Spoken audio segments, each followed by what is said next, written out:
లోక్సభలో శివుడి పంచాది.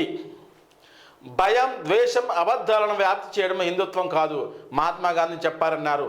మన పూర్వీకులు అంతా భయాన్ని రూపుమాపడం గురించి మాట్లాడారని, కానీ తమను తాము హిందువులుగా చెప్పుకునేవారు హింస, ద్వేషం, అసత్యమే మాట్లాడుతున్నారని మండిపడ్డారు. ఎవరు? రాహుల్ గాంధీ గారు.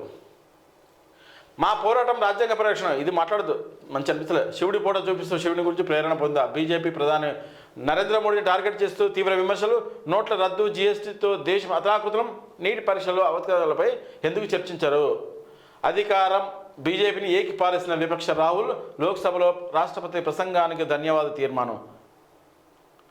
లోక్సభలో రాష్ట్రపతి ప్రసంగం ధన్యవాదాల తీర్మానంపై రాహుల్ గాంధీ చేసిన ప్రసంగంపై రచ్చ రాజుకుంది. లోక్సభలో ప్రతిపక్ష నేతగా తన తొలి ప్రసంగంతో బీజేపీపై పదునైన విమర్శనాస్త్రాలు సంధించారు.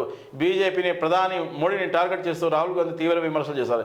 శివుడి నుంచి తాను ప్రేరణ పొందారని శివుడి ఫోటోను రాహుల్ గాంధీ లోక్సభలో చూపించారు. అయితే స్పీకర్ అభ్యంతరం తెలిపారు. శివుడి ఫోటోను చూపిస్తే తప్పవుతుందా అని రాహుల్ ప్రశ్నించారు. శివుడు శాంతికి ప్రతీక, హింసకు వ్యతిరేకమని, బీజేపీ హిందువులకు వ్యతిరేకమని తీవ్ర వ్యాఖ్యలు చేశారు. రాహుల్ భగవాన్ శివుడి గురించి తాను ప్రేరణ పొందినట్టు దేశమంతా ఏకమై రాజ్యాంగ పరీక్షణ చేస్తుంట. చెప్పటలు చేయరు, చేసేటోళ్ళు చెప్పరు. ఇది ఉంది.